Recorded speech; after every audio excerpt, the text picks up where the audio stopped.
For playoff basketball, as we welcome you to Chicago and the NBA playoffs on TNT. The Chicago Bulls, the #1 seed in the East and the best record in the league, coming off a dramatic late rally to beat the #8 seed Pacers for a 1-0 lead.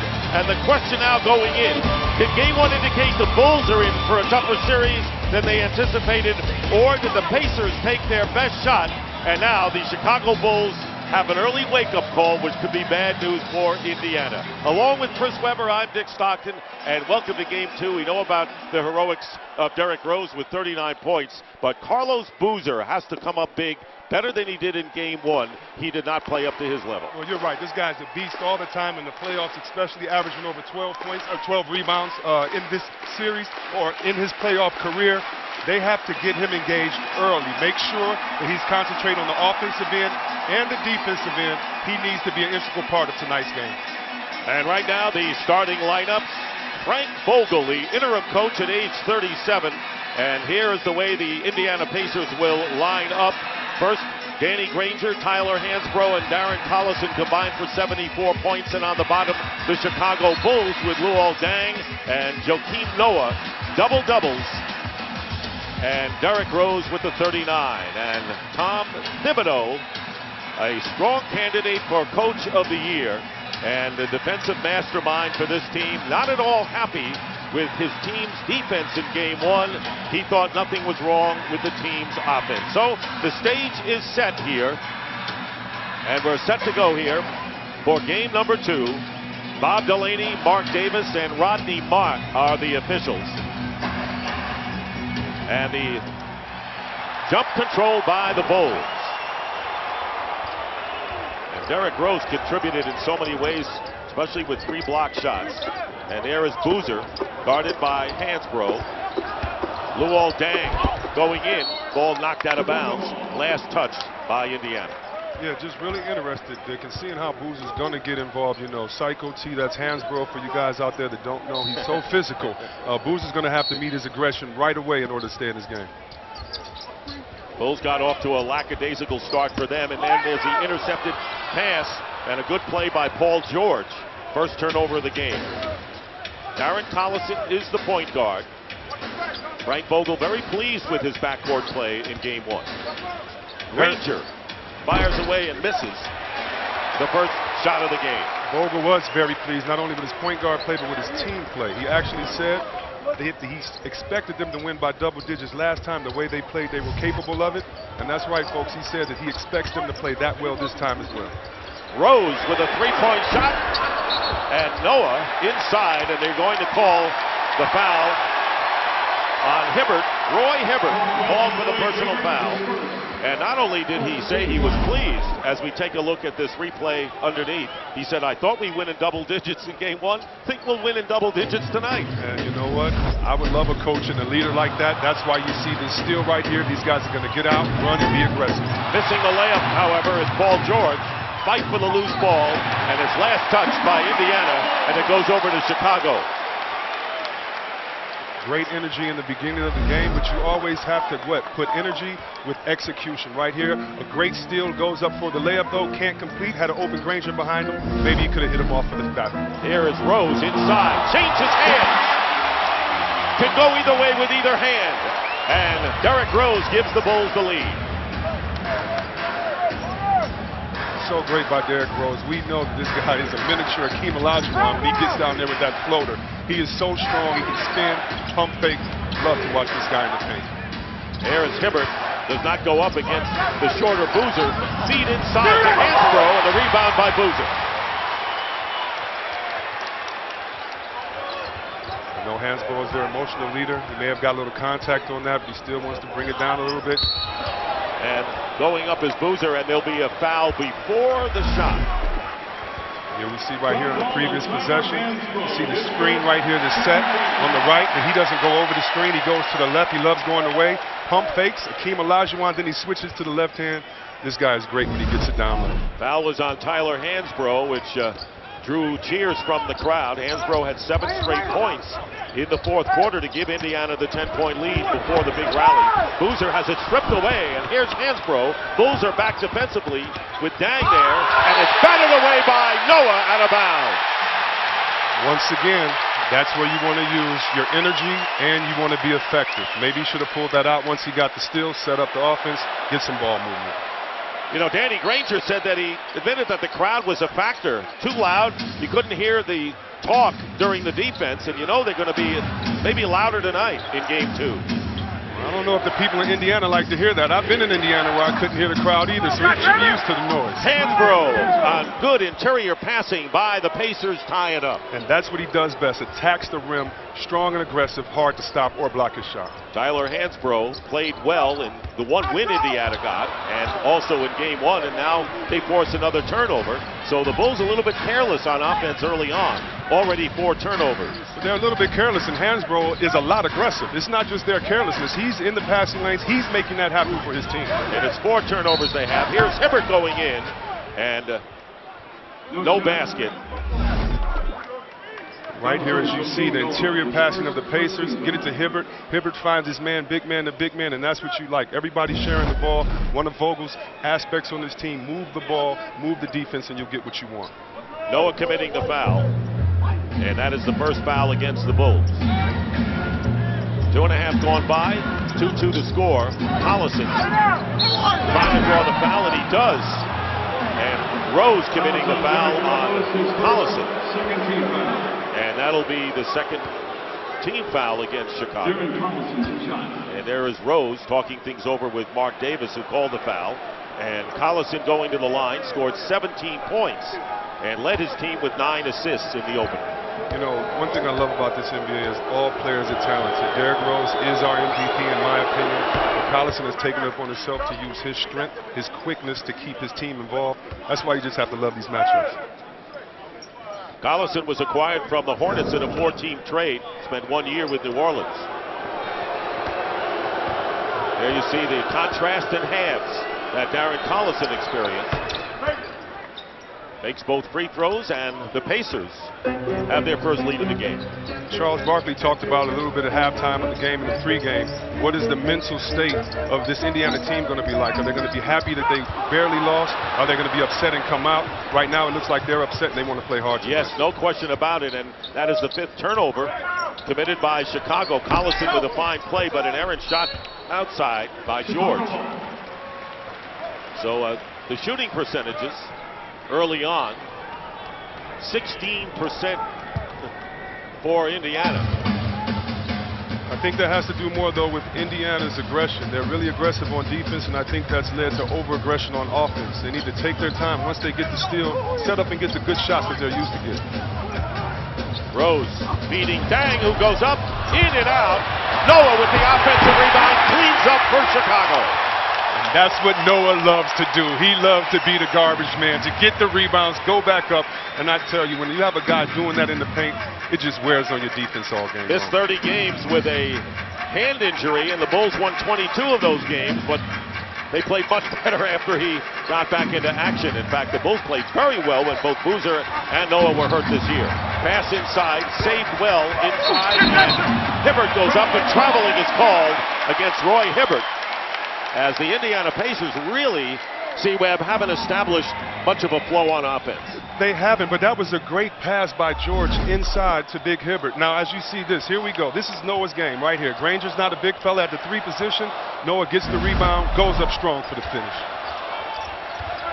Keith Bogans driving in, scooping it in, and that falls off the rim. So a couple of Rose's forays inside have just fallen off the rim.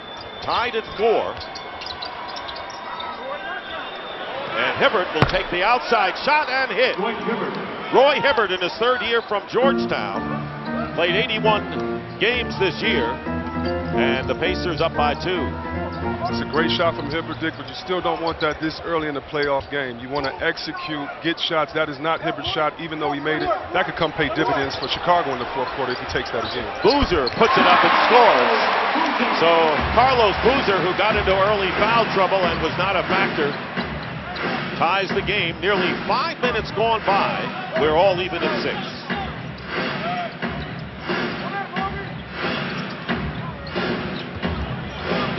Granger.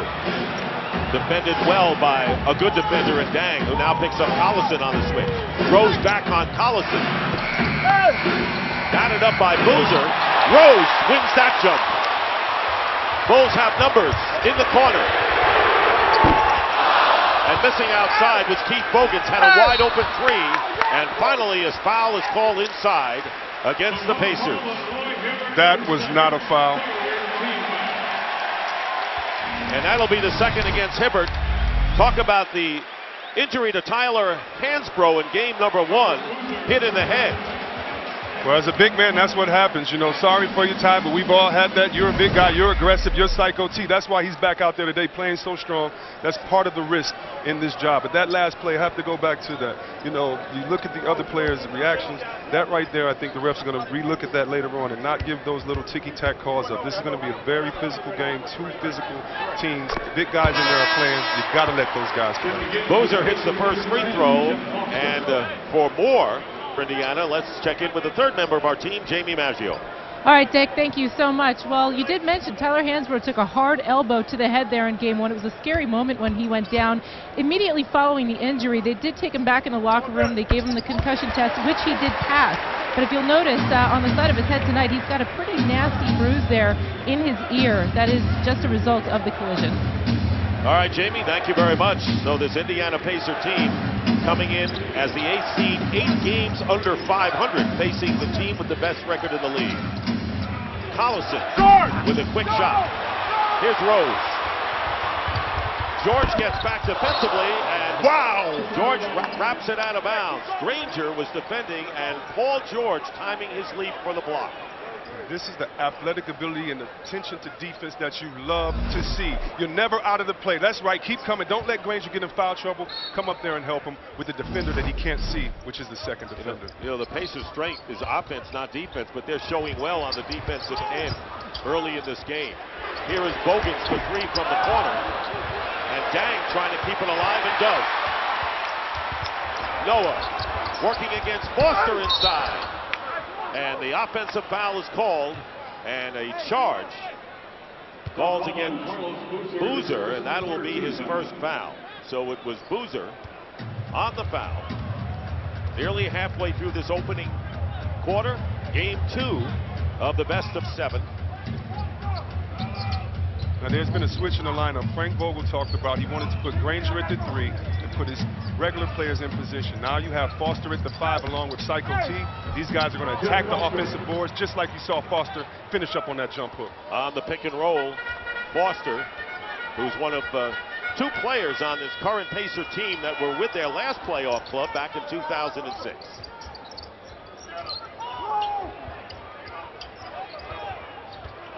Seven on the shot clock. Rose steps back behind the 3-point line. Bogans misses the follow. A lot of the Bulls shots are just coming off the rim. Yeah, they're just coming off the rim, but you know, it's really hard to make shots. As you see, Collison takes that 3, and it's hard for him to do it as well, but they don't need to play into the hands of the Bulls. Shot selection is defense. And a timeout, so the Pacers shooting 27%, the Bulls down to 23. I guess it's a score that Tom Thibodeau would like. Yeah, it is, especially off the miss right here. He would like it a little bit more. If he could get that last 2 in there, he could not do it. And the Bulls have missed their last 6 shots. And we have a timeout, 5:16 remaining in the first quarter.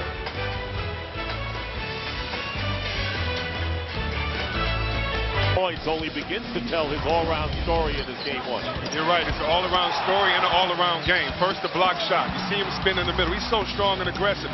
He gets everybody involved, and he'll get himself a shot, or at the end, when you think he's going to get himself a shot, he gets it out to one of his assassins that can shoot the ball with the best of them. That's Derrick Rose, ladies and gentlemen. And if he is the MVP, he'll be the youngest in history of the league at age 22. And so far, it's an 8-8 game, but the Bulls, who had the best rebounding differential in the league, have an 11-2 edge off the boards.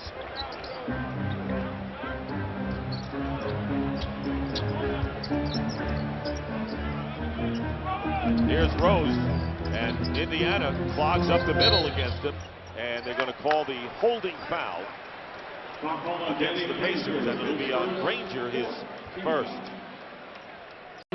Frank Vogel, who took over for Jim O'Brien, still the interim coach, 20-18, his record down the stretch. Noah wanted the ball. He didn't get it early, so it remains in the perimeter. And here is Rose, and he's fouled. Foster was right in the middle there. And the foul is called against Jeff Foster. This is why this guy is so hard to check. Speed and ball handling. Takes you to the left, nopes, side gates, and what can you do right there? 15 foul against the Pacers. So they're in the penalty right now. National coverage of the NBA playoff continues on NBA TV tomorrow night, 7:30. Game 2 between the Hawks and the Magic, and the visiting Hawks beating Orlando in Game 1. Friday on ESPN, 7 o'clock twin bill.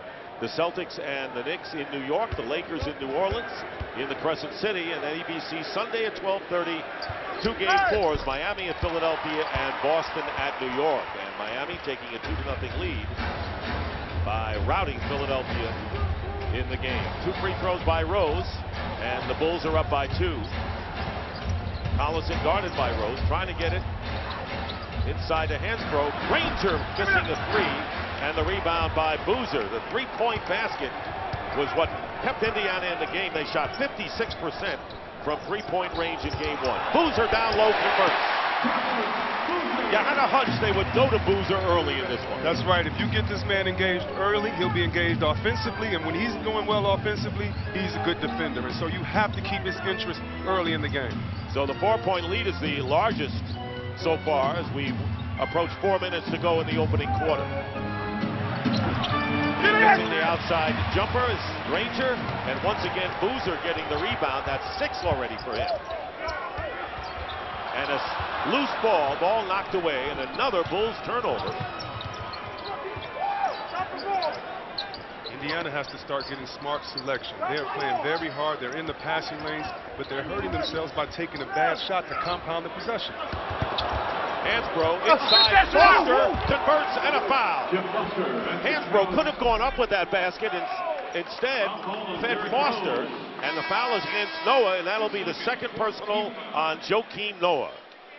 But this is what you want. You don't want guys settling for jump shots, pump fake, take it to the hole, gather your steps, find your other big fella, get it inside. If you get it inside, you'll get it outside later for those guys to shoot threes. Get it inside first, attack inside, get the and ones, get this game back in playing distance. 12-year veteran Jeff Foster was drafted by the Golden State Warriors, but played his entire career, and has, of course, with the Pacers. And this is the chance for the and 1. And on a personal note, one of the best offensive rebounders I've had the privilege of playing against. This guy really loves staying around the board, sniffing out that ball. Bulls lead is 2. Foster is defending Boozer, who puts it up. And the rebound taken down by Paul George. George playing a very solid first quarter, the rookie from Fresno State. I'll tell you what, the Indiana Pacers don't appear shell-shocked by that rally, at least to this point in game number 1. 6 on the shot clock. And here's Collison hitting the jumper. Pacers haven't hit many from outside, and Collison ties the game. But they took their time. They swung the ball, got to Collison at the end for a rhythm dribble, one-shot pull-up. That's what they need, not bad shots on the break or bad shots in transition. Right now the crowd has quieted down somewhat. They're not at the fevered pace they were, C-Webb, early in the game. Maybe they expected a big rout early on. Tip is missed by Noah after Dang could not convert. And now the Pacers can regain the lead. Hansbrough, the tough matchup, too hard off the glass, but the rebound taken by Granger, and converting. Danny Granger, who averaged over 20 points, gets his first field goal of the game, and the Pacers are up by 2 as we wind to 2 minutes to go in the first. Noah missing the pick and roll, Boozer converting, and off the rim. And here's Collison. Crowd appears to be a little frustrated, and maybe the Bulls are too. And outside, the long-range shot is missed by Granger.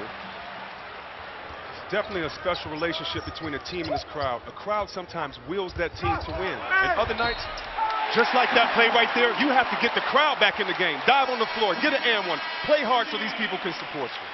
Ronnie Brewer and C.J. Watson coming into the game, and the foul is on Granger, his second, and Boozer in a position for the conventional three-point play.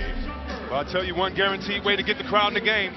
Share the ball, get an and one. Everybody will wake up.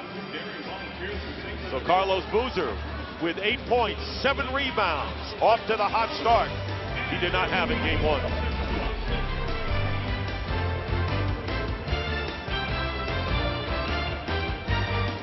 Miller Lite, we're going to look at how Frank Vogel describes Derrick Rose.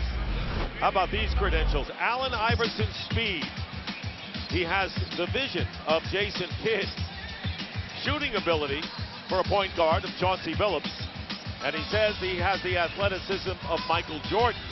And so game one, Derrick Rose exhibited all of that. But they have changed the last foul, charged to Noah, to Derrick Rose.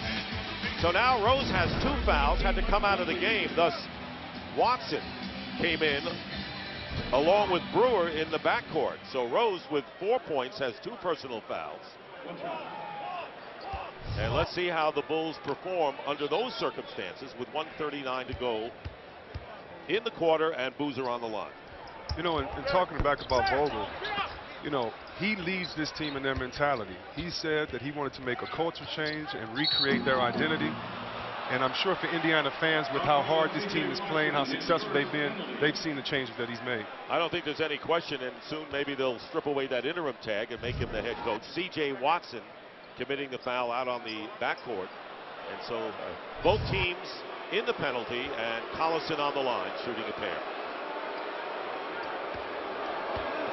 These teams used to play some intense playoffs, didn't they, in the years of Michael Jordan and Reggie Miller? Oh, I tell you, I thought I saw Rick Smits and the Davis boys in the back because I saw Pippen and Stacey King, those guys, some great rivalries, and you know, maybe they're renewing that friendship right now, or that rivalry right now. Well, they got a way to go, and the Pacers at 37 and 45 trying to surprise a lot of people as a number 8 seed.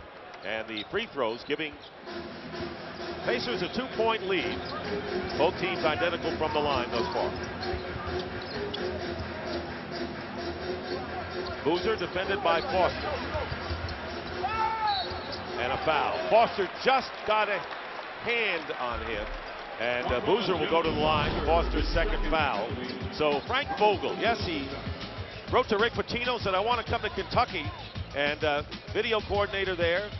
Head video coordinator with the Celtics, an assistant coach in 8 years in the NBA, and at 37 years old, the youngest head coach in the league. And Kenny Smith talked earlier about delusions of grandeur. He's the captain of that ship of delusions of grandeur for this Indiana team. Jamie, you've got more. Yes.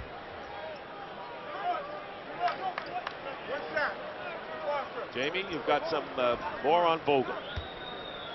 Yeah, that's right, Dick. You touched on that, the relationship with Vogel and Pitino. Well, while Pitino was the head coach at Kentucky, he received a letter from a college student wanting to transfer there to learn Pitino's ways. Impressed by that, Pitino made Frank Vogel his student manager and marveled at what he called Vogel's over-the-top eagerness to learn. Well, Pitino told me earlier that Vogel's journey to NBA head coach is a great story of perseverance. And, well, Vogel attributes part of that success to something he picked up from Pitino while driving around to motivational speaking engagements. The lesson he learned, that belief is the most powerful tool a coach can instill in his players. That's a great lesson as well. And Hansbrough from Collison scored the basket at the other end for Indiana to open up their biggest lead of 3. And now we have another Pacers foul here as Mike Dunleavy is into the game for the first time in his first playoffs. 3 on Foster. This is how you get back into it. Pick and roll. Keep it simple, guys. Get a guy going to the hoop and try to get some contact going inside. You're playing great defense. Now execute on the other end.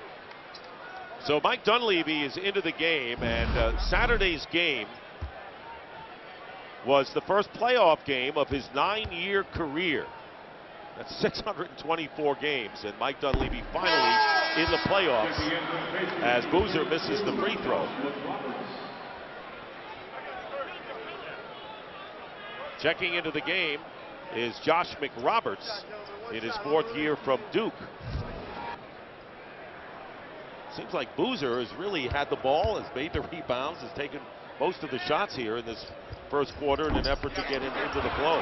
That's right. He had to get off early in the game. You have to keep him engaged. He is a great player, an all-star, perennial all-star. Got into foul trouble early last game. You just want to make sure he doesn't get lost in the whole scheme of things. At 9 of Chicago's last 11 points, missed the 2 free throws. Hansbrough hard off the glass, and Kurt Thomas is in there, and he gets the rebound. So Kurt Thomas, very quietly, one of the valuable people on the Chicago team off the bench, and a starter for a good part of the year. C.J. Watson in the lane, getting his first field goal, cutting Indiana's lead to 1, and now playing for the last shot of the first quarter. Collison has played this entire first quarter in the backcourt for Indiana. He and Hansbrough have, and loses the ball. And the shot by Brewer missing, and that'll do it. A low-scoring first quarter of game number 2. Indiana shooting 35%, Chicago 26. And we've completed 1 here at the United Center, with the Pacers leading the Bulls by 1.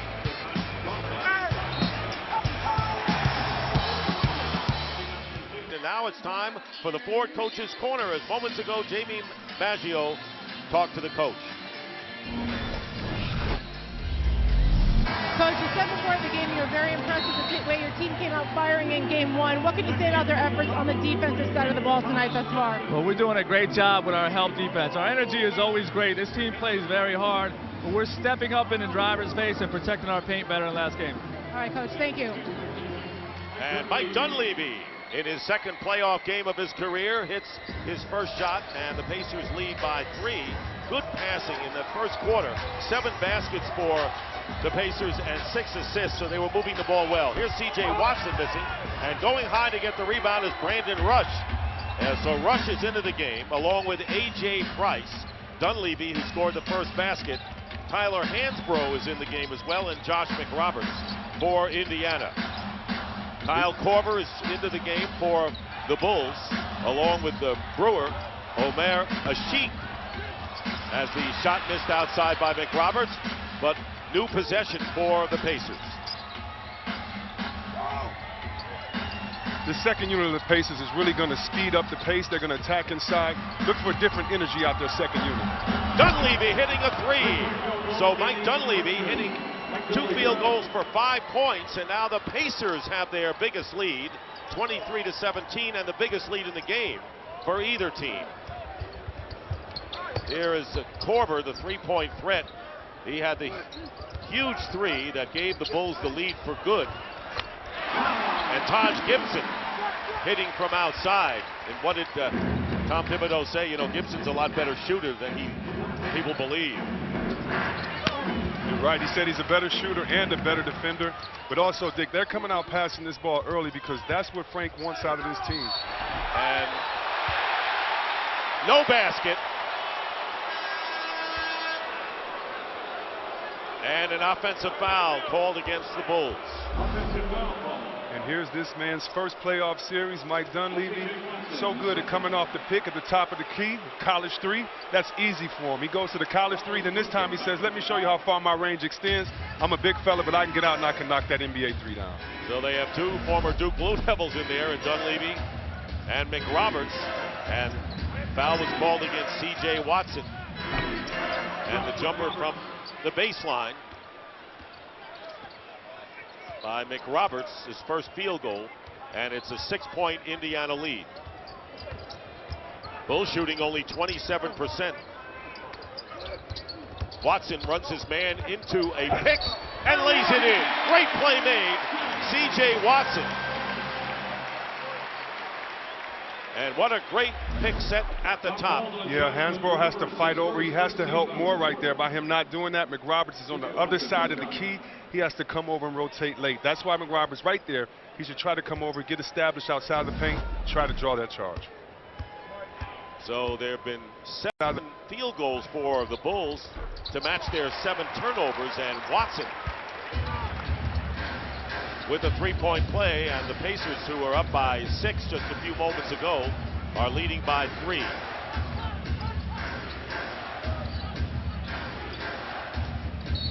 A.J. Price, and they're going to call the Bulls foul, and Taj Gibson with his first foul. Last year, Taj Gibson started 70 games. Gives you an idea how strong that bench is. And Derrick Rose, who picked up 2 fouls in that first quarter, coming back into the game, replacing Watson. You want to hear the crowd get louder? Put the MVP back in. That'll do it every time. 2.5 gone by in the second. Nick Stockton along with C-Webb. Jamie Maggio with us. Pick and roll, and nearly a turnover. And a 3 by A.J. Price. And Price, who did not play in game number 1, hits the 3 to give the Pacers a 6-point lead, matching their biggest of this first half. Feed inside to Boozer, lays it in. Boozer with 11. Boozer doing what he does best, getting it in, attacking strong, making the team recognize he's there. Great feed from Dunleavy, but unable to score is McRoberts, who was claiming he was fouled. Pass behind Brewer, defended by Dunleavy. Boozer posting up, and the pass, he never saw it coming in. He was calling for the ball, but never saw it. Working so hard to establish position, they miscommunicated, bad turnover. And A.J. Price, and it looked like he was off balance when he drove in the paint, but the foul was called against Brewer. We'll have a timeout. We're going to see Brewer's last basket, but how about the Indiana Pacers more than holding their own here in game 2? That's right. They said, hey, we let one slip up last time. If we keep doing this, we're going to slip up again, but we're not going to. They're coming to play hard. This must be the Navy Pier, I'm going to guess.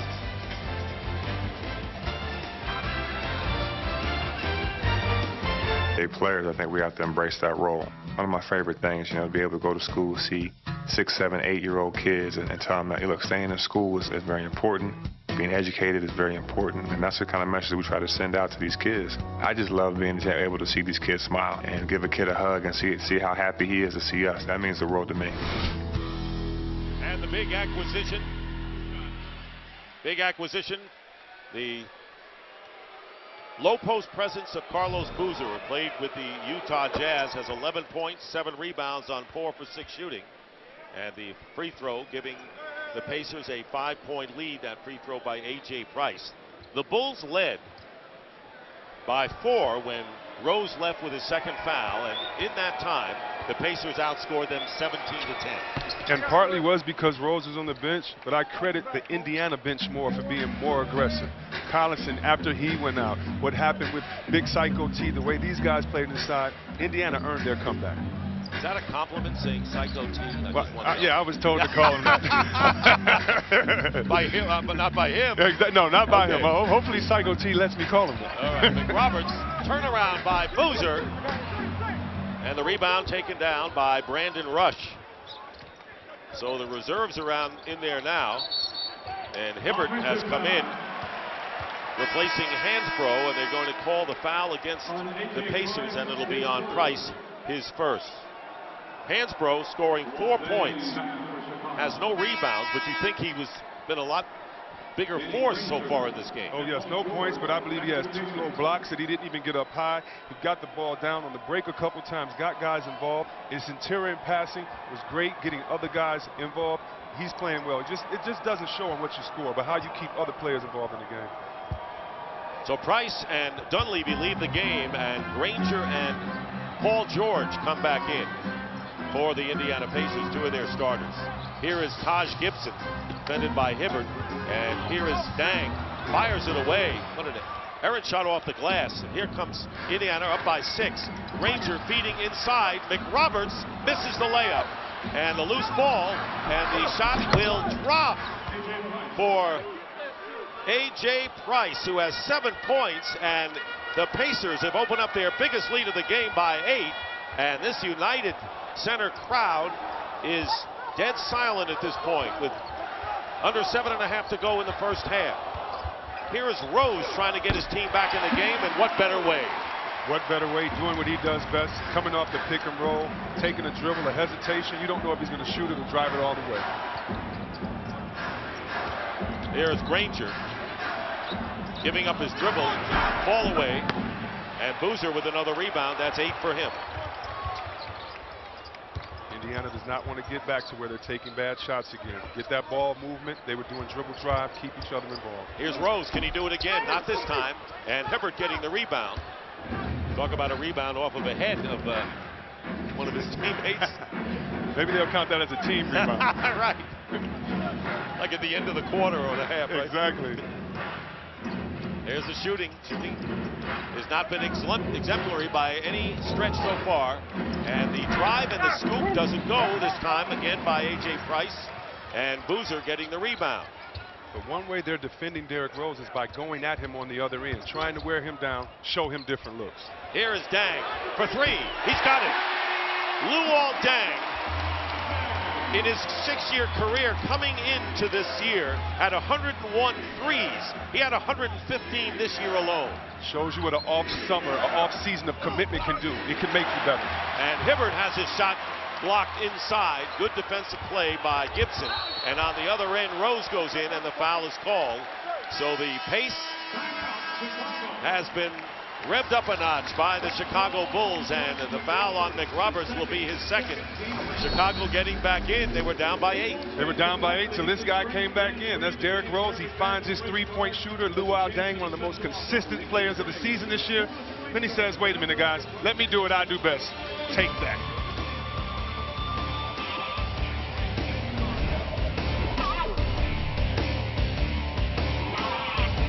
Just under 6 minutes to go in the half. Derrick Rose, and what he has been to this team, one way of measuring it, the highest percentage of teams' offense. That's scoring and assists. Derrick Rose leads the league in that department. In fact, this year was the only player in the NBA in the top 10 in scoring and assists. He was 7th in scoring, 10th in assists, and he's on the line here.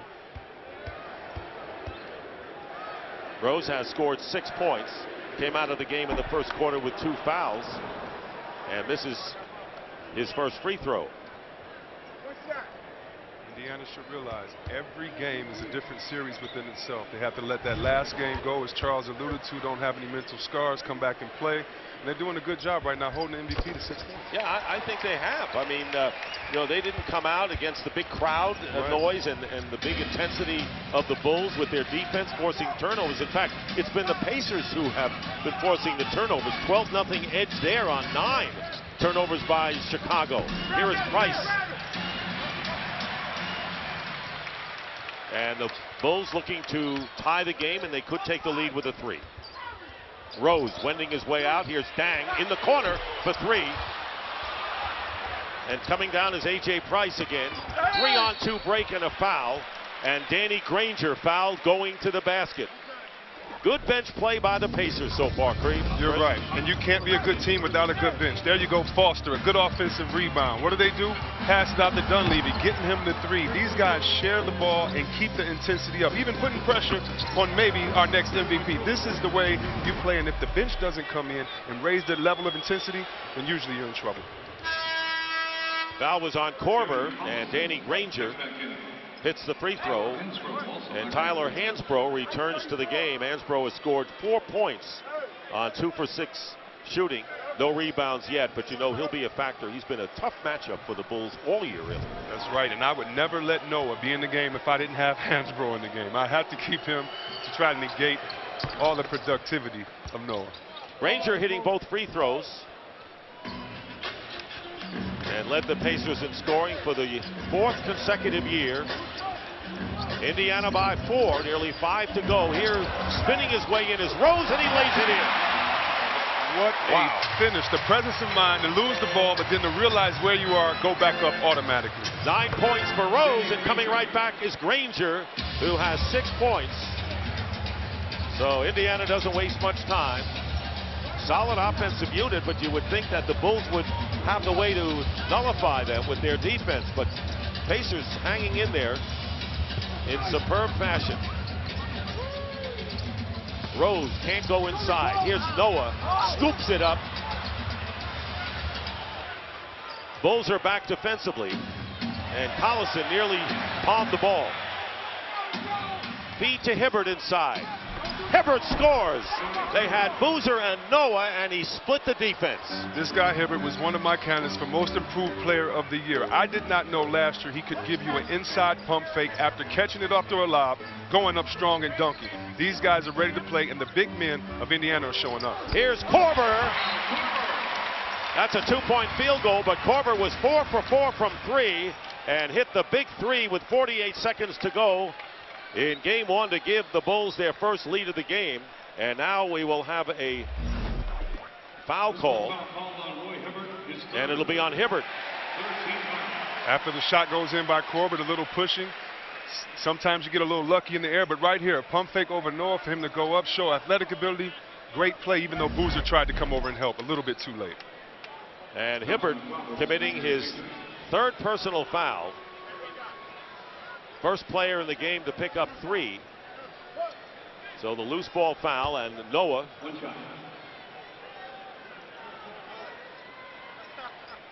one of the most interesting free throws you'll ever see. I like to call it the side swiper, side winder, whatever you want to call that.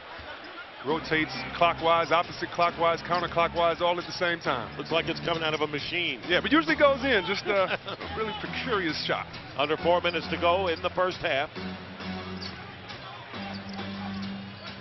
Pacers up by 4. Feed inside, and the turnaround move by Granger, who has 8 points. And it's 40-34. Well, the question has been answered. We don't know the result of the game.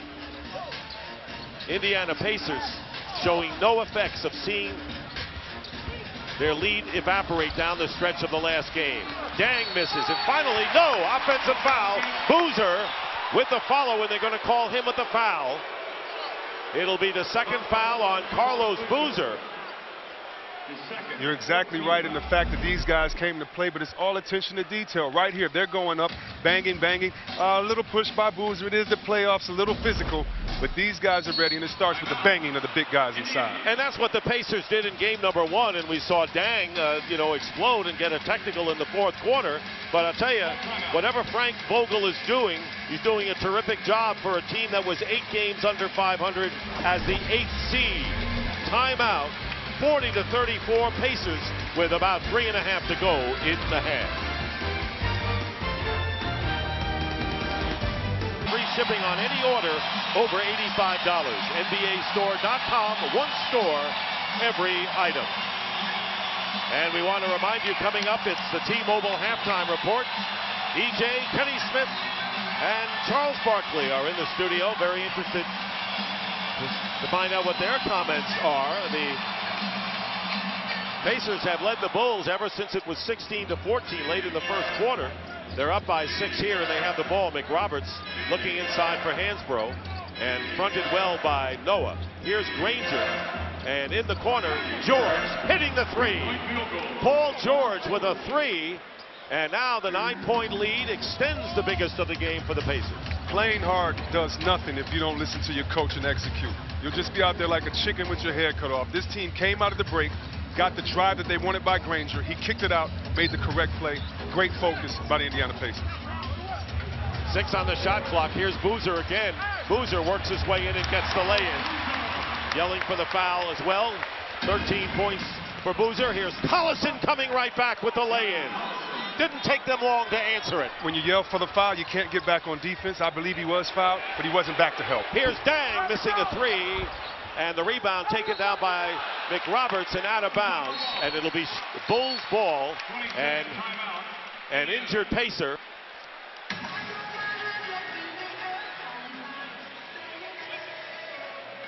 Collison is hurting down on the floor, and a timeout called. Here's how it happened.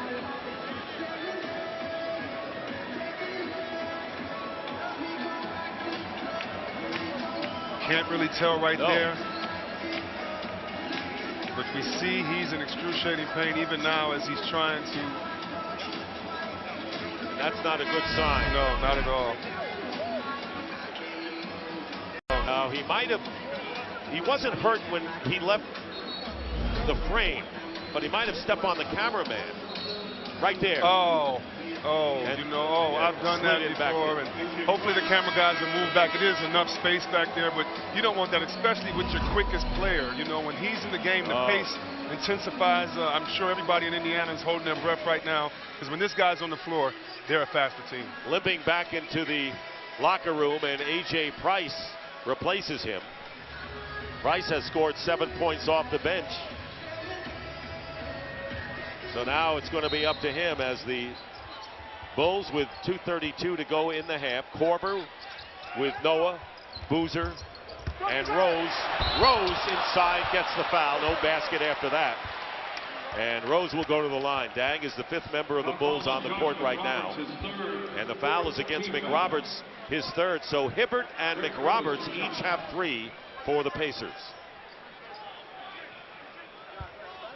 Anytime you have a point guard that looks for contact, it's amazing. I've seen Allen Iverson do it. I've seen a lot of these little guys do it. And every time they go amongst the trees, I'm still amazed because they take a lot of contact. Rose looking for his 10th point of the game.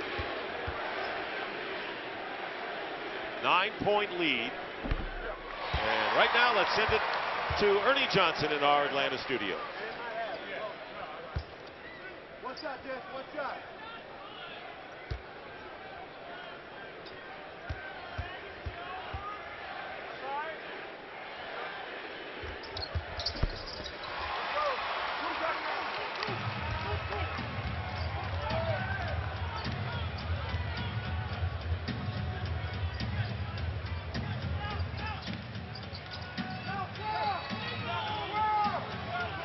All right, Ernie, thank you very much. And a foul called on the Bulls before the shot. So we're second violation, Carlos Boozer, technical foul. And a Carlos Boozer on a defensive 3-second violation. That'll mean the free throw and possession. And it will be Danny Granger. You know, Dick, I'm really surprised about the fact that Rick Adelman won't be returning to Houston. Anytime you can win more games than you lose when one of the biggest big men in the world, Yao Ming, is not on your team, and to be able to keep that team after losing Tracy McGrady and other guys and him still doing it, just a little bit amazed that would happen. You played for him. Oh, I did, and so I know what he does with injuries, knows he's a great coach, but still with that situation, no Yao Ming, I'm surprised you can get rid of your one constant. Rose tips the pass away and lays it in. Under 2 minutes to go in the first half, and the Bulls cut the deficit to 5. And you chronicled his defensive exploits, mostly with blocked shots in game 1. There was a well-timed steal. 13 for Rose. Price in trouble. Loses it. And the Indiana Pacers getting sloppy in the final minutes of this first half. And you do not want to do that. You want to start every half off, the first 5 minutes excellent, end every half great with the first 5 minutes. You're not doing that when you're letting guys get open layups. Noah loses possession to Granger. 1:20 to go. George, he missed. Pacers had made 5 in a row before that miss, and a 5-point game. And the collision knocked out of bounds, and it'll still be Chicago ball. Here you have it right here. Not only can he just block shots up high, he keeps his hand in the passing lane. Coaches love to keep a statistic talking about deflections. Their coaches are happy because he got a deflection and the steal on that play. For Indiana right now, they need their leader to gather them together and say, we need to go into the locker room with the lead. We cannot let them make a last-second shot. We cannot turn the ball over. We need to go into the locker room with the lead. We already gave up 1 game. Brandon Rush checking in for Danny Granger. Frank Vogel's Pacers have been scoreless in the last minute and a half. And so you make a good point. It would be kind of deflating for the Pacers not to maintain the lead at intermission. Nearly a minute to go in the first half. 5-point lead for the Pacers, who have led this entire second quarter. Here is Joakim Noah with a turnaround, and now it's down to 3. Bulls have scored 6 in a row, under a minute to go. Look at the post players. You'll see some interior passing. Attack Rose and attack the basket. McRoberts to Hansbrough, and he gets fouled. So you saw Collison leave the game when he moved back and stepped on a cameraman's foot. Jamie Maggio has an update. Jamie. Yeah, I just got word from the Pacers training staff. Darren Collison has a sprained left ankle. At this point, they're saying his return is questionable. Thank you, Jamie. And that is a tough blow for the Pacers. And I can tell you exactly what he's doing. He's in the back. He's either cut the tape off, he's retaping it. They've applied some ice. You know he will not be back in this half. He's probably getting a little bit of ultrasound, but you know he's trying to do everything in the back he can to be in the second half. 2 free throws by Hansbrough, and the Pacers lead by 5. They have hit 10 of 12 from the line. Bulls not that efficient. Here's Rose, and the rebound by McRoberts. Differential of about 19 seconds. But you want to keep the same mentality. You want to attack the basket with your interior pass. They get 9. Price. McRoberts off the front rim. And now the Bulls can get the last shot of this first half. Luol Deng is fouled. And a very smart foul indeed to prevent the basket. The crowd doesn't like it. But George did the job to make sure he was not going to get up with that layup. And a great job by the referee. This is not even a hard foul. I found my little 8-year-old nephew coaching like this at home. You hold him, you help him up. No one wants to get hurt, no intentional. But I tell you what, you don't want to let that guy get a layup and go get an earful from your coach at halftime. You better wrap that man up. Do not let him get his arms above his shoulders and finish that bucket. So Deng is on the free throw line. First time at the line tonight. C.J. Watson and Taj Gibson will check in as Boozer and Rose go out. Don't want to risk another foul for Rose, who had 2 in the first quarter and has been a huge spark plug for them with 9 points here in the second quarter. 13 in the game.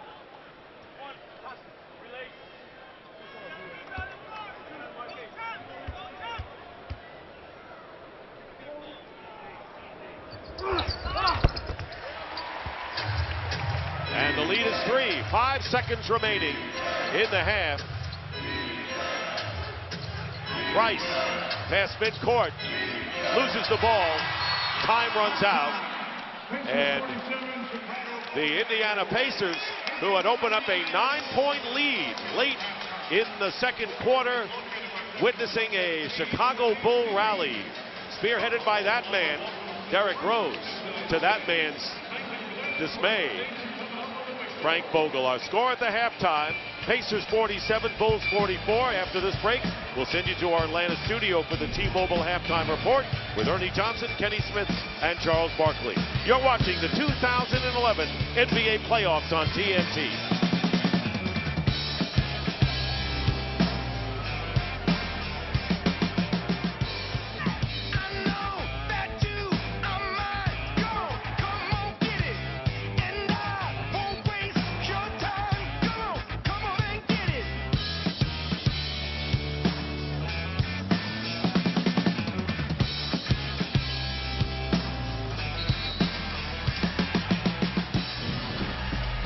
The Indiana Pacers have outscored the Bulls in each of the first 2 quarters and have a 3-point lead as we start the second half.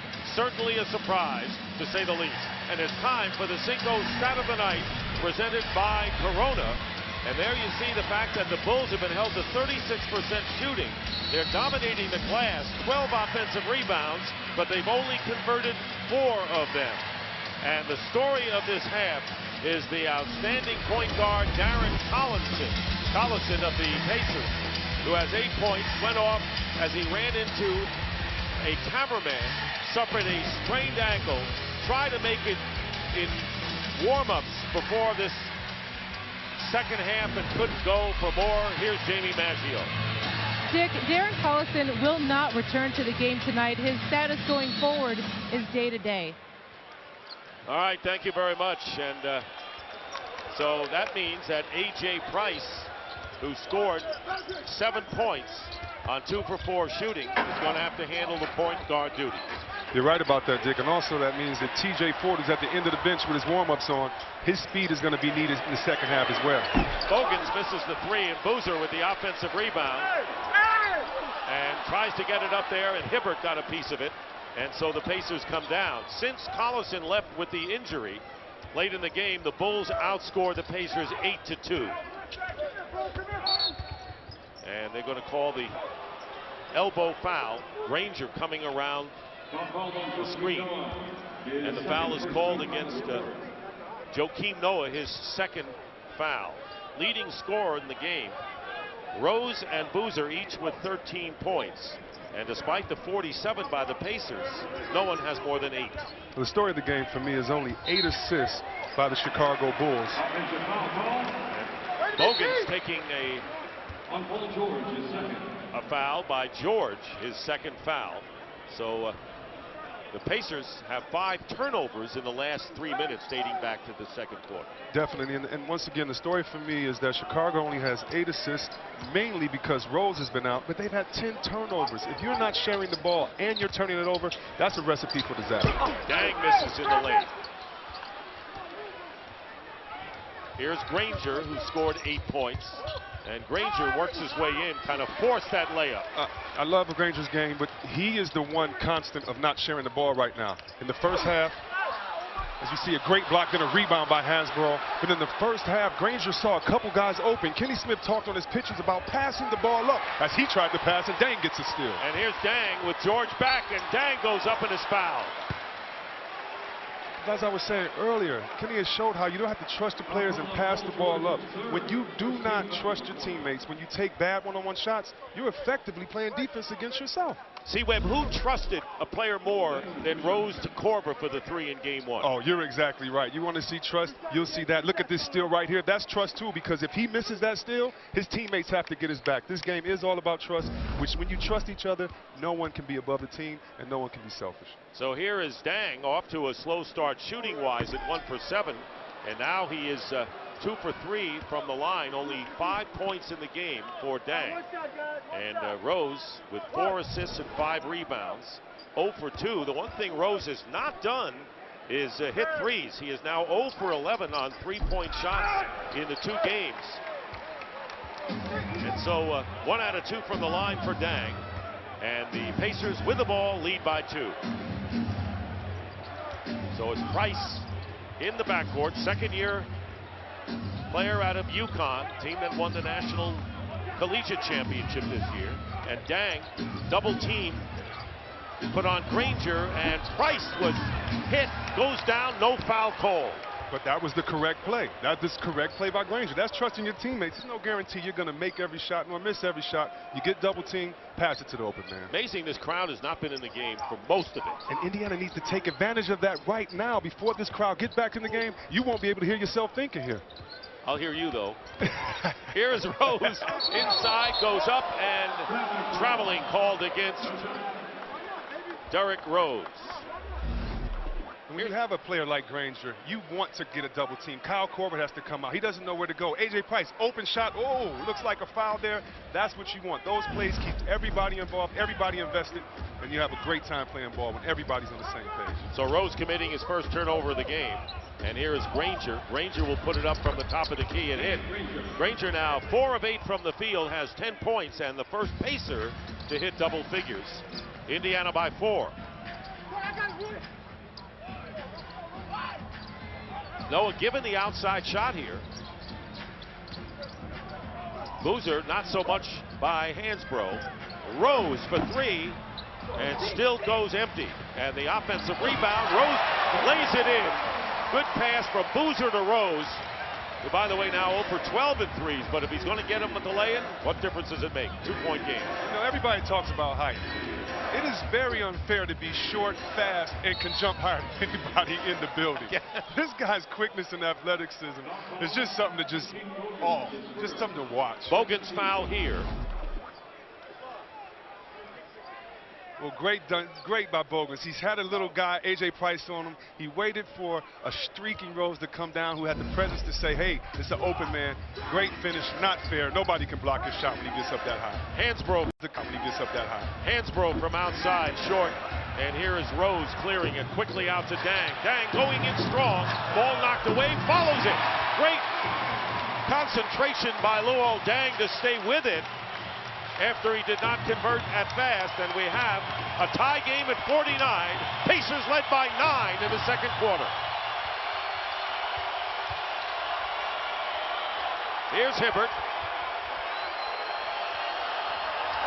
George missing. Second chance for Indiana. George turns around, but he travels and turns it over, and the Bulls looking to regain the lead on this coming up possession. Everybody wants to know where this young man was playing. Well, here he is. He's back. He's in the mix, and one of their most consistent players for the year. Had the presence of mind to get fouled, get the ball, not cry to the ref, and still finish the bucket. So the Bulls looking to regain the lead, and you will hear this crowd explode if they do. Here is Rose for three. A 16-4 run by the Bulls, who are up by 3. Nearly 4 minutes gone by in the second quarter. Price to Hibbert, and Noah fouls from behind. 3 fouls on Noah now. And we're back to the Rose show. He comes up, squares his feet. The big fella steps out. No one comes up. Rose says, I know I'm 1 for 11, but hold on, I'm going to get on track. This is why I shoot all those jumpers in the summer.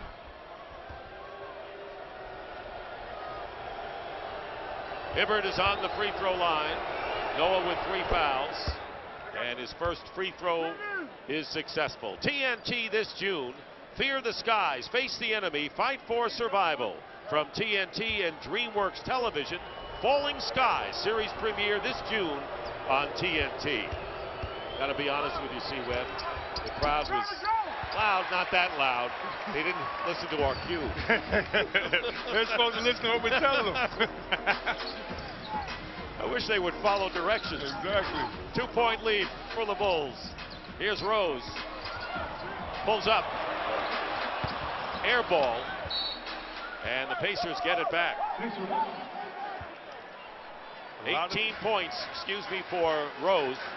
Yeah, I was just saying, a lot of times you have a great MVP player, Kobe, Dwayne Wade, LeBron James. Defenders are like deer in the headlights, scared to make a move. That hasn't been the way with Indiana. They at least have a blindfold and a cigarette and say, we're ready, do us whatever you want to do to us because we're playing hard tonight. I love seeing that intensity by point guards. Bogans hitting the three. First points of the game for Keith Bogans. Timeout. Now you hear the crowd. There we go.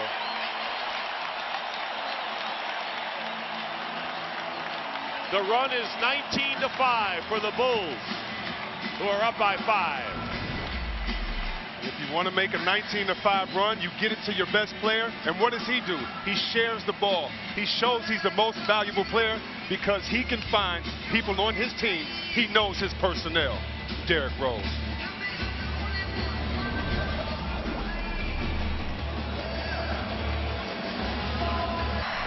Sparking this third quarter drive. That's right. Derrick Rose is the catalyst for this team. The smallest guy on the court, but it has the biggest heart. Attacking inside. He says, wait, I know you don't think I can shoot threes. Let me hit you with this. And then there's his greatest asset. His greatest asset, trusting his teammates. Great job by Derrick Rose in the second half. So a 14-point differential from the time the Pacers had their biggest lead of 9 till now. And here's Hansbrough. He's one of those who can get the Pacers back in it, and he misses from the perimeter, and it's put in. The credit to Hibbert on the tip. Hibbert. So it's a 3-point game. 5 minutes have elapsed here in the third quarter. Nick Stockton along with C. Webb, Chris Webber, and Jamie Maggio. Game 2 and a deflection on the pass inside, out of bounds. Last touch by the Pacers. Indiana needs to remember what kept them in the game was their interior passing and their effort and the execution. They have to get back to that, not get into playing one-on-one basketball again. Rose quickly with the shot. Hansbrough with George, Hibbert, Granger, and A.J. Price. Now the point guard with Darren Collison out of the game with an ankle injury. And Hansbrough goes up, and the shot is deflected. And it was Noah who got a piece of that one. His second block of the game. Good ball movement by the Bulls here. Dang leaves it for Boozer. 8 on the clock. Boozer, foul.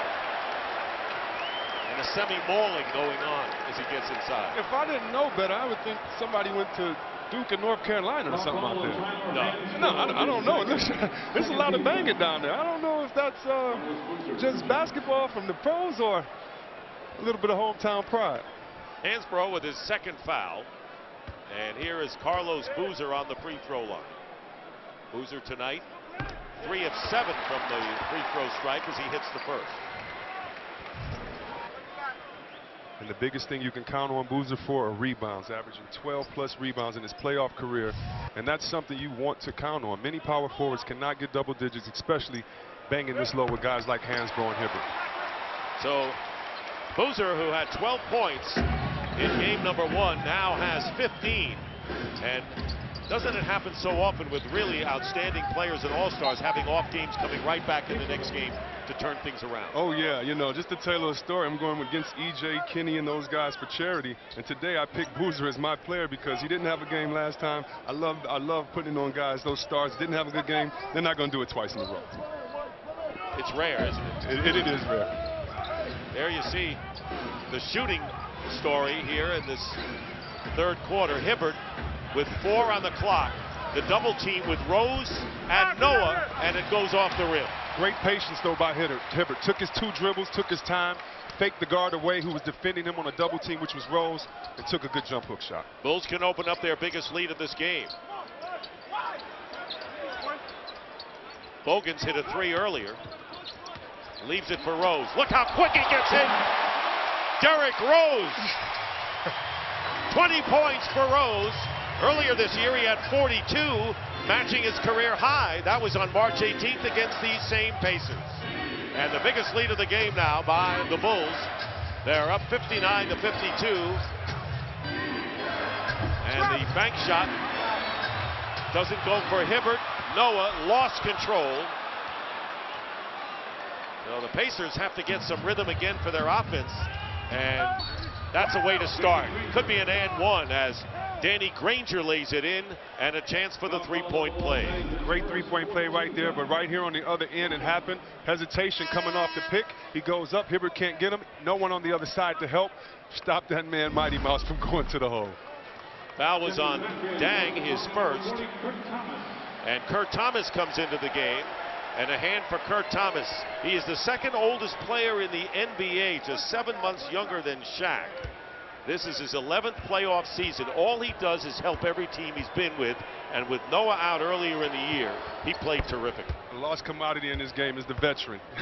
If you really want to know why guys play so hard, talking to Derrick Rose, talking to Boozer's other guys, it's because they hear the stories of a guy like Thomas who's been in the league 15 years and hasn't been able to get a championship yet. He inspires them. Rose, and they're going to say it was deflected out of bounds.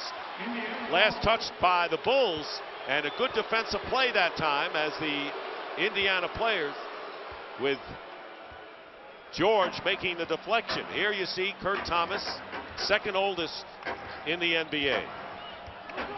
Along with my buddies Grant Hill and Juwan, got to say hi to those old guys too. Put some icing in these, get some Bengay tonight. Price. Nowhere to go, and there's Granger in traffic. 3 defenders and loses it to Boozer. Right there again, Granger must trust his other teammates. He had Hansbrough wide open there, pass the ball, get it to the next guy. How about Thomas feeding Dang here? Dang. Thomas blocked again and finally scores. I like this basketball right here. Let them bang inside. That's what you're supposed to do, Mr. Rep. Good job. And Kurt Thomas showing his value coming off the bench here. And Tyler Hansbrough travels with it, turning it over to the Bulls. See the play right here. Hibbert goes up, tries to block the shot, can't get it. The old man Thomas goes back up, no lift. He can't get it. He does it again. Persistence prevails. Who are you calling old man? Yeah. 61 to 55. Each side now with 12 turnovers, and the Bulls turn it over again. Give them 13 now. And the intensity of this game, yes, which has never been on a low flame, has really picked up here in this third quarter. Everybody's on the same page. Even the crowd's in it now. Everything is at the right moment. Who's going to take advantage?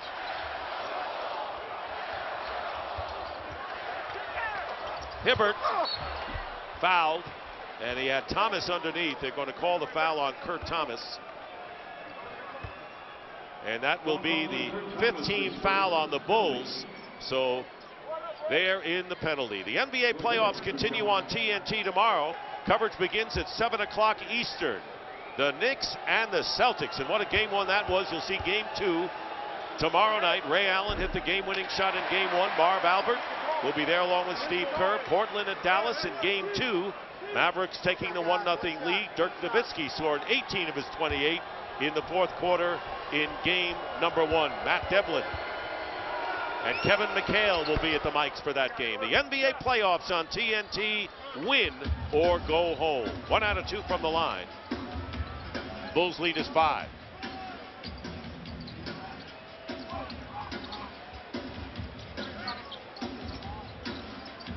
And Thomas, who thought Rose was going to stay where he was, throws it out of bounds. That's all great defense by Paul George right there. He denied. That's all it takes. Know who the best players are. Make an effort not to let them get the ball to put you in a trick bag.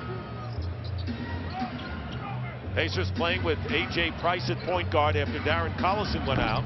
And there's the field goal made by Granger. The Bulls have outscored the Pacers 25-13 since Collison went out with 2:32 remaining in the first half. So it's a 3-point game. A lot of people didn't even think it would be this tight at this juncture in game 2. And the foul called. Hibbert will be hit with his 4th foul. Hibbert with his 4th foul. And you're looking at the Chicago Bulls getting untracked in the third quarter. But despite it all, it is only a 3-point game with the Bulls going to the line when we come back.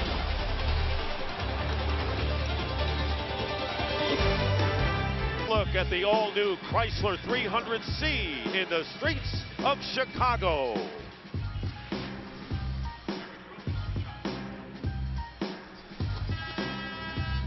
Did you go that slow?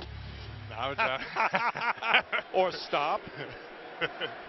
61-58, the Bulls leading the Pacers with 2:55 remaining in the third quarter. And Rose hitting the free throw. The Bulls have out-rebounded the Pacers by 21. And that's not a surprise when you look at the regular season, when the Bulls really had the best rebounding margin in the league. And they did a great job. They had an edge of 15 off the glass, 8 off the offensive boards in game 1.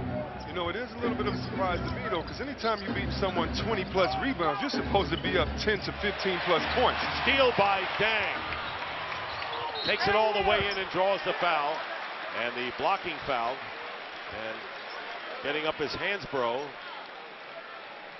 Dang hitting his hand, went down hard, and they're tending to him. Hansbrough picking up foul number 3. That's right. Dang was probably the forgotten guy in the last 2 seasons, the unsung hero.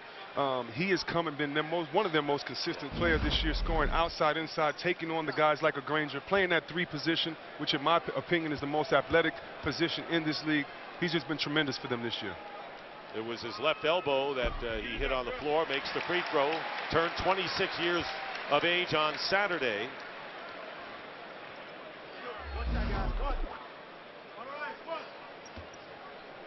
See Hansbrough right there trying to get inside, trying to get it, but once again, that pass made by Rose on the steal. When you trust your players and you make your players better, what else should a point guard do but make the players better? Jeff Foster into the game. Roy Hibbert, who has 4 fouls, is out.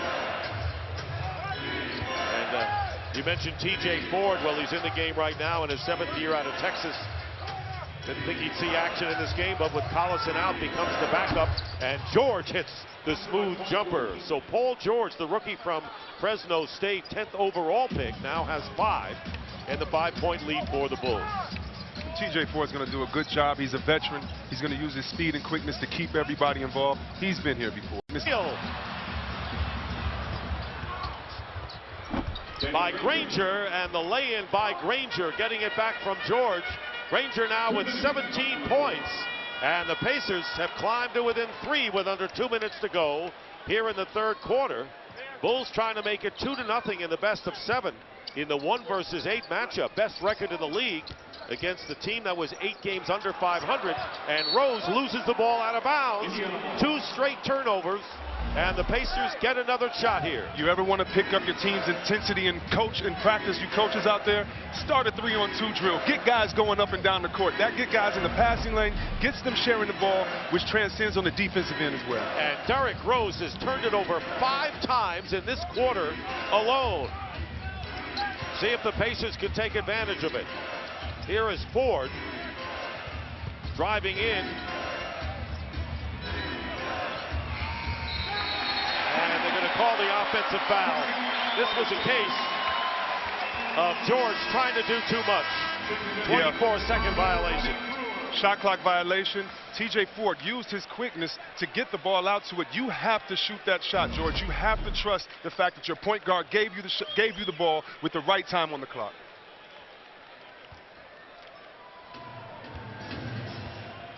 So the Bulls get it back. Getting close to a minute remaining in the third, leading by 3. Foster comes out to close down on Rose. Here's Boozer. An offensive foul. Boozer called for the offensive foul, his 3rd. And talk about turnovers by the Bulls the last 3 times down the floor. And the Pacers get the ball back. But you know what? Basketball fans aren't surprised. Jeff Foster has been doing this forever. This is his career. He rebounds offensively. He takes charge. He steps in and blocks shots. He's a dirty journeyman, and that's what he should do. A great play by him. He's keeping them in this game. And here is Hansbrough missing. So the Pacers have had their chance to take the lead. They trail by 3 with 45 seconds to go and 16 on the shot clock here in the third. Rose looking inside for Boozer. And Rose leaves it for Thomas outside. Hits the 2. Kurt Thomas with the basket. And a 5-point Bulls lead. The Bulls had not gotten a field goal in 3.5 minutes before Thomas connected. I don't care how long you've been in this league. I don't care how long you played. The jump shot should never leave, and he proves that. When he stepped back, open jump shot, drains it. Ford leaves it out, and Foster will hit the shot. Jeff Foster coming right back. He's 3 for 3 from the field. Shot clock. Minimal seconds between game clock and shot clock. About 3.5. As the Pacers stay in this game after leading by 9 and seeing the Bulls run. Darren Collison lost for the game. Here's Rose off the glass, right into the hands of Brewer. And the final seconds, Pacers better get it up in a hurry. And the basket counts! The field goal counts. And Ford, coming in the game, banks it in from beyond midcourt to end the third quarter and ties the game at 67. They're going to check the replay. You kids at home that don't get time to play, always stay prepared. TJ Ford didn't play the other day in the game, gets his chance to play, knocks in the half-court shot. Wow, TJ Ford, who had been with Milwaukee and Toronto in the playoffs previously, didn't think he'd be called upon tonight, but only because of an injury to Darren Collison did he get a chance as a backup, and he caps a 9-2 Pacer run, and we've completed 3 here at the United Center. A tight, taut game. Game 2 of the series, all tied at 67. Go Jamie Maggio. Got a chance to talk to Tom Thibodeau. All right, thanks, guys. Coach, another slow start for the Bulls tonight. What adjustments did you make at the half? Well, the big thing is we got to play with more energy offensively. We're playing a low-energy game. We're not screening well. We're not moving the ball. And we're turning it over, which is letting them get into transition. So that's causing all kinds of problems for us. And a much improved performance tonight by Carlos Boozer. What do you attribute that to? Well, he wasn't in foul trouble early, so that's the big thing. We keep him out of foul trouble. He's much more aggressive, and he's playing well. Okay, thank you, Coach. Tied at 67, first possession for the Pacers here in the fourth quarter. And the backups are in. Here is Mike Dunleavy. And the rebound fought for, and the offensive rebound by Hansbrough, but Thomas got a piece of it from behind and got the block. So in the lineup for the Bulls is Dang, Rose, Brewer, Thomas, and Gibson. And they're going to call a palming violation against Derrick Rose, and it'll go over to Indiana. They've got Hansbrough, Foster, Dunleavy, Brandon Rush, and TJ Ford. And for everybody out here, this man Fogel, who looks like he consulted Coach Thibodeau before he got dressed today. This guy's got the same suit on. But these guys today, Fogel has this team invested emotionally and physically. He made a comment, everybody, when he took the job over, that this was going to be a team, his team, Indiana, that nobody was going to want to play. That's right, as you see TJ Ford, he said this was going to be a team that nobody wanted to play, and these guys believe it. And so Ford, this time deciding to pass up the midcourt and beyond three-pointer, hits the shot. Kyle Korver is into the game, and he misses from outside. And it's 69-67. The Pacers lead by 2 early here in the fourth quarter. And who would ever expected Tom Thibodeau to say, we're not playing with energy? That's the last thing you thought the Bulls would not have in this game. Here's the turnover. 3-on-2. Brewer stuffs it through. Well, they said, here's some energy for you. Let us get on this break. But you're exactly right. Who would have expected they not have energy after almost losing the first game on their home floor with expectations of winning a championship? We're tied at 69. 2 minutes gone by, and there'll be a foul against Korver.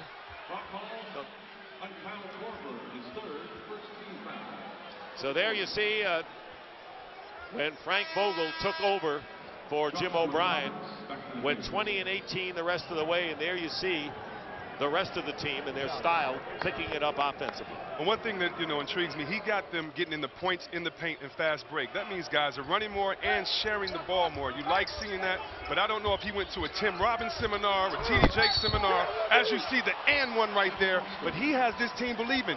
Illusions of grandeur. What did Kenny say? Thinking you're bigger than you are? These guys really believe it. They don't know they're not supposed to win this series. Foster gets the basket and will go to the line, and so Rose picking up his third foul.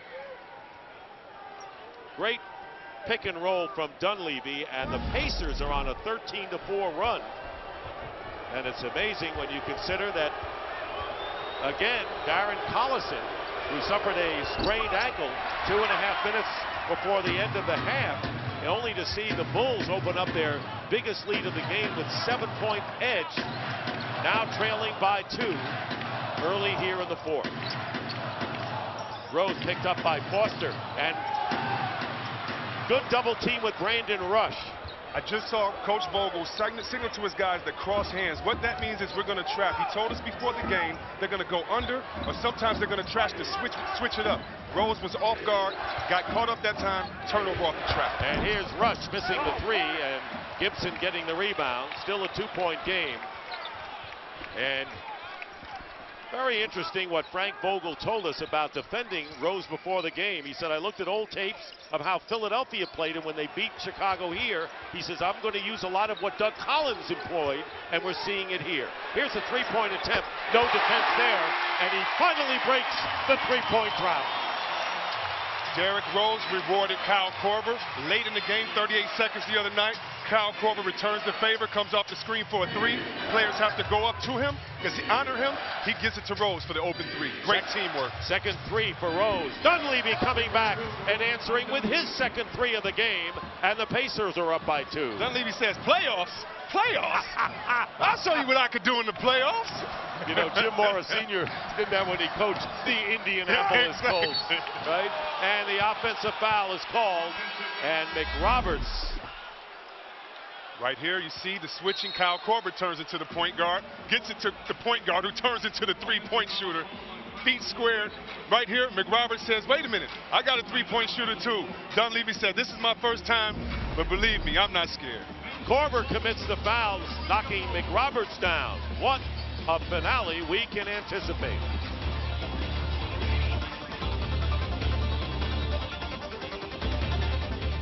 As to are the Bulls going to get their toughest fight in game 1 and that's all? Are they going to be in the series?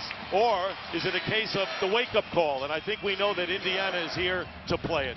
Definitely. Down in here, they believe. And I believe when you believe, you can do anything. This is playoff basketball. If you don't believe, if you think you're going to lose, why even come to the game? Nick Stockton along with the Fab One. C. Webb and Jamie Maggio.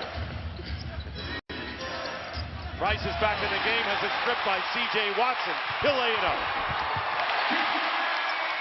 Great hustle by Dunleavy, just couldn't get there for the block shot. But that's what Watson brings to this team. Not only do they have an MVP candidate in the point guard, they have a great backup in Watson who keeps the same pace in the game that Derrick Rose does when he sits on the bench. What a luxury to have a backup point guard like the Bulls have in C.J. Watson. 6 on the shot clock, and the ball knocked away and goes out of bounds. And it was off the knee of a... Right here you see C.J. Watson had the chance to play with him at Golden State a couple years ago. Known for his three-point shooting, but a good defender can get out and finish with the best of them. So it's Dunleavy inbounding.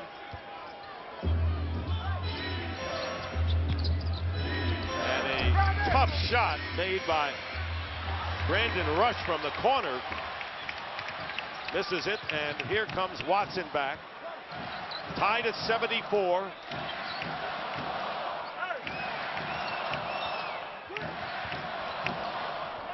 Bulls need to, the Indiana Pacers need to make sure they try to control the boards right now with Noah on the bench. Make sure you try to get every rebound. You're already at a disadvantage. T.J. Watson, air ball. Left sets. So this is game 2, and then the scene shifts to Indianapolis. Game 3 will be Thursday on NBA TV at 7 o'clock Eastern, and Saturday we'll be with you TNT 2:30 Eastern for game number 4. 2 tough games for the Bulls, who are trying to wrap this one up as quickly as possible and finding how tough it is. And this time Foster misses the layup inside. Goes off the rim as it did for the Bulls earlier in this game. That's right, a little bit of push. He missed that, but that's what this team needs to do. They need to keep interior passing. You're not going to make every shot, but they're more successful when they go inside. And Brewer tried to force the pass inside to Boozer and threw it right into the hands of the Pacers. Indiana looks a little bit tired right now. They may have to do some subbing or get other guys in. They're getting stops and not attacking the hole. McRoberts banks it in, and the Pacers take a 2-point lead, 6:25 to go. By the way, the Bulls tonight have matched their season's high in turnovers with 22.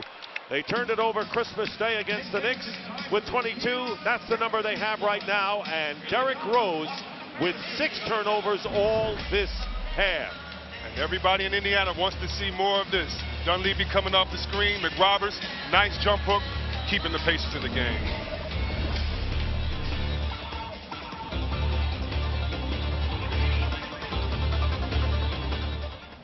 The game.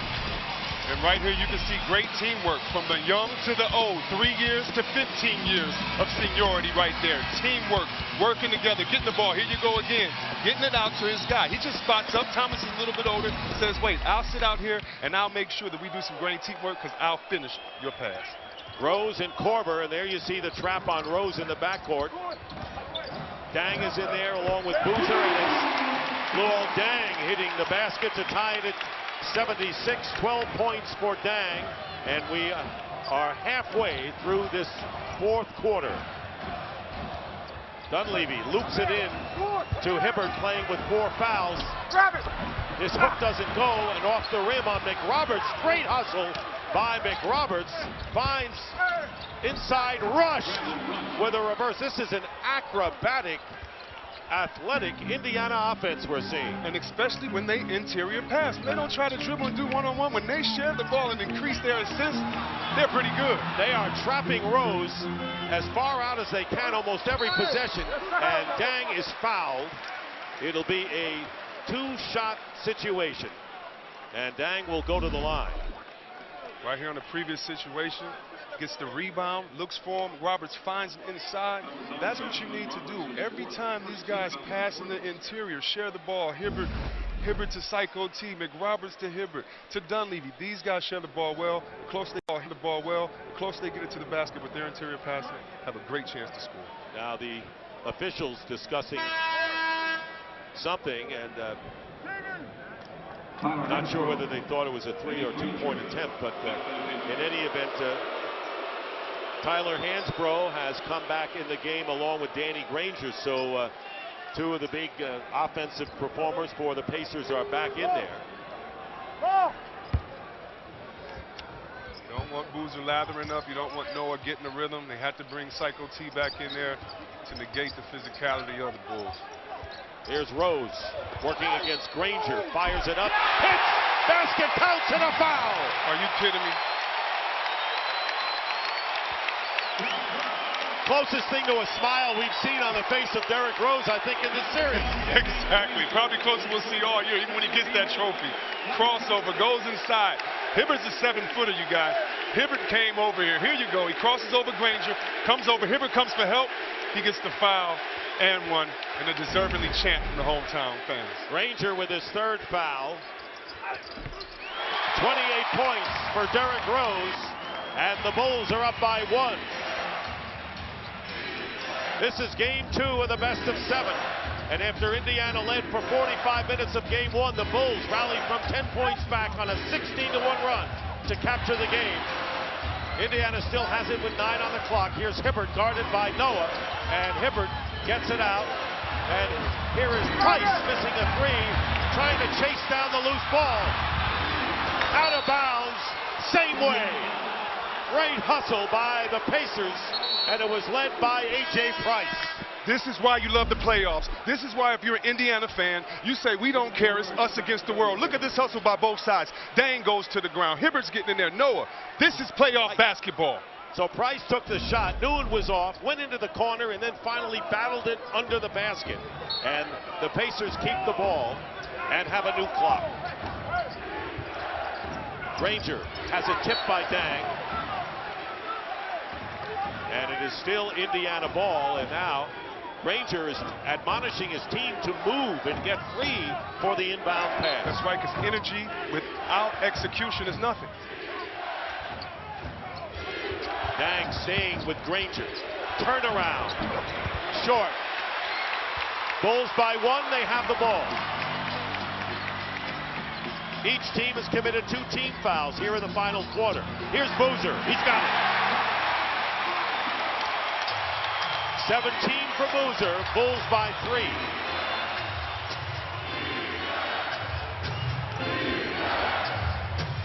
Hansbrough.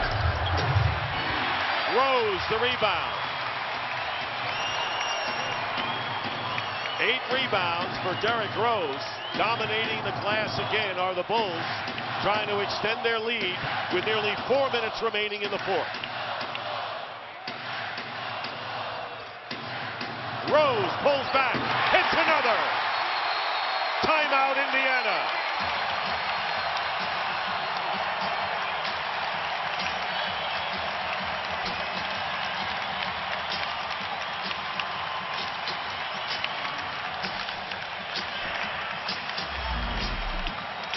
Gotta love playoff basketball. Gets the ball to Noah, interior passing. He finds who? Boozer inside. A big man, you gotta love that. Look at this. Now it's Rose's turn. Step back, herky-jerky. A little bit of Tim Hardaway. Take that.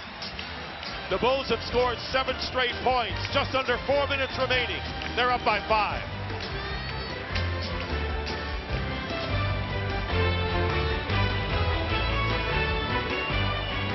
Right there. In the first half and even in the third quarter, they trapped that and got some turnovers by Rose. They elect to switch now. Does this look familiar? Is this Chris Paul on Paul Gasol? Well, that's what it feels like to any big man checking a little guy. Believe me, I can tell you that from experience. The Bulls have made their last 4 shots, and each team has 2 timeouts and a 20 and 2 fouls to give. 5-point lead. I'd say this may be a critical offensive sequence for Indiana. Here's Granger with 5 on the shot clock. Bulls tighten up their defense. Price hitting a 3. A.J. Price with his second 3 of the game cuts the Bulls lead to 2. And did that silence this crowd? No Darren Collison, out with a sprained ankle this entire second half and the last couple of minutes of the first. Rose again, trying to draw the foul, and does. Banging off a defender, and Rose will go to the line to shoot two. The foul is against Foster. You were right when you said this was a critical possession, and on critical possessions, pacing and spacing is most important. They take their time, even though it's at the end of the shot clock, gets it to Price, knocks it down. So here's Rose, who's 8 of 9 from the line and has 30 points. Looking to give the Bulls a 4-point lead. Again, the national coverage of the NBA playoff continues tomorrow night on NBA TV. Atlanta plays at Orlando in Game 2. ESPN Friday has a doubleheader.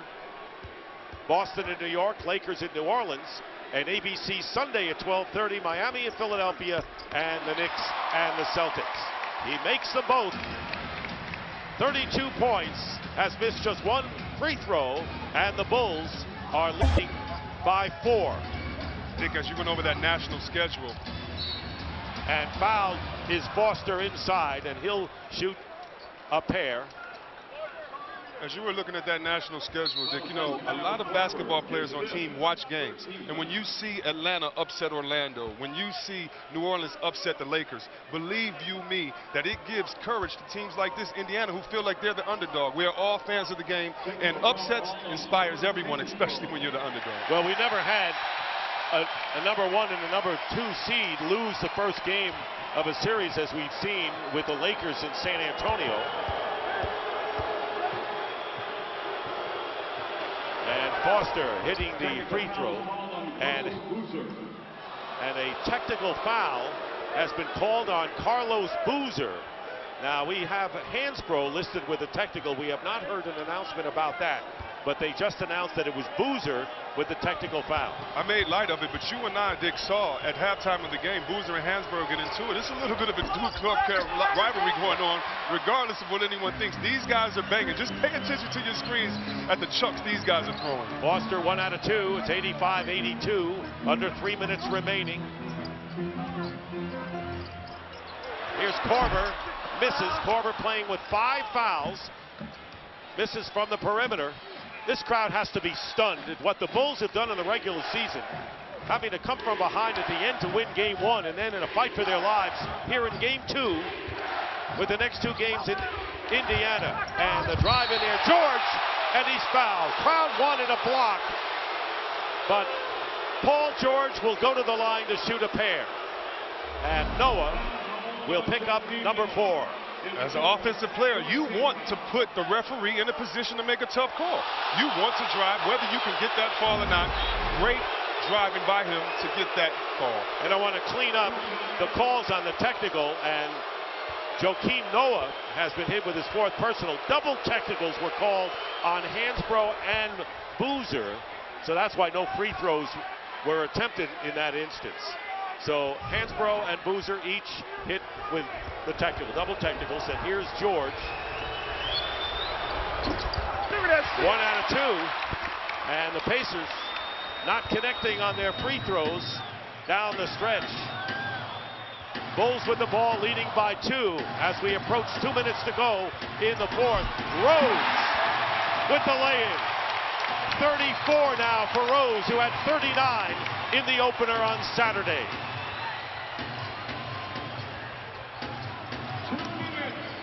Under 2 minutes to go. 12 on the shot clock. Here is George, double teamed underneath, loses the ball. Tried to force it there. Indiana feels they have a mismatch with Carver and George. He took it a little bit too far. You got to give it up, get some spacing, and get it back. Derrick Rose has scored the last 6 Chicago points, and the United Center crowd on its feet. 7 on the clock. Dang! And that would have been a key basket. And the pick and roll inside, and they're going to call Noah with the personal foul. Noah committing his 5th foul. And Granger will go to the line to shoot 2. Yeah, on this play, they have a play when the man dribbles at you and you're on the wing, you go back door. Right there, he got the ball first, continue, got a little bit of arm. But that's what you call when the man dribbles at you, fake up, go back door where there's no weak side help. Granger now 4 of 5 from the line. 1:24 remaining. Each team has 1 timeout plus 2 20s. And each team, Indiana has a foul to give. Not the Bulls. 87-85, 1:19 to go. After Granger connected twice from the line. Game 2 hanging in the balance here. Noah in the corner. Here's Korver. Korver doing it again. Another clutch 3. This time it's his first of the game to give the Bulls a 5-point lead. Timeout, Indy. Get it to the big man. Big man go to the middle. Draw the defenders. Get it out to your best shooter on the team. I want to see that again. The big man pass it. Get it out to the best shooter on your team. Korver hit the big 3 in game 1. Maybe this is the critical 3 in game 2. We'll be back.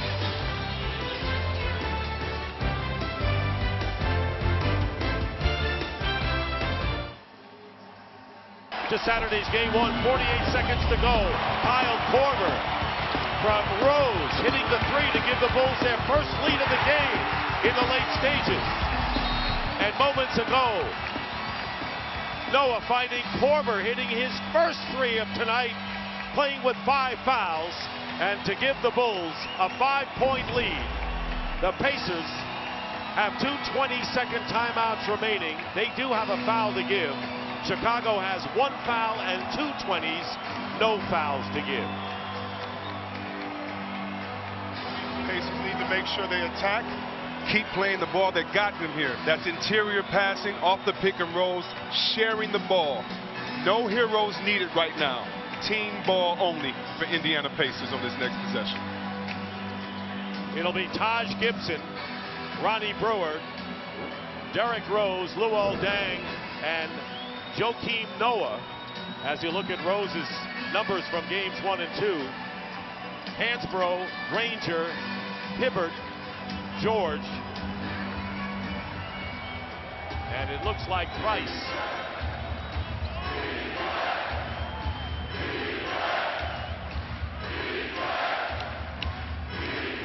Interesting to see what Coach Vogel drew up out of here. You know they have a set in which they're trying to get a score right away. And they go into Hibbert. Hibbert puts it up. Putback is good, and the foul. And the 3-point play. No, they're going the other way. Did they call offensive foul on that? Offensive foul. Hibbert putting it up. I honestly don't see an offensive foul here. He didn't extend it. He didn't push off. George seemingly put in the basket. It appeared it might be a foul called against the Bulls. Instead, they call Hibbert for the offensive foul, his 5th of the game. I can hear the disgust in the Indiana fans all the way here in Chicago. 90-85, under a minute to go, and the Bulls are in no hurry. Frank Vogel setting up a play that he thought would work, and you pointed it out. Here is Rose, and it may be off a Pacer, and it is. Foster's claiming he was pushed out of bounds as the ball bounced off of him, and they're going to call Chicago ball, and the Bulls call a timeout. Two unfortunate possessions. He told the ref he was pushed because he actually was pushed. The ball should have went the other way. Let's see the Hibbert play again to see whether there was a charge. Well, right here, what they call a charge is leaning off. His body was not close enough. Noah's chest was not close enough for him to extend. In my opinion, not an offensive foul. A lot of room between those two. Timeout. Bulls by 5. We'll be back. Barkley in the studio. Highlights and analysis of tonight's playoff games. That's inside the end.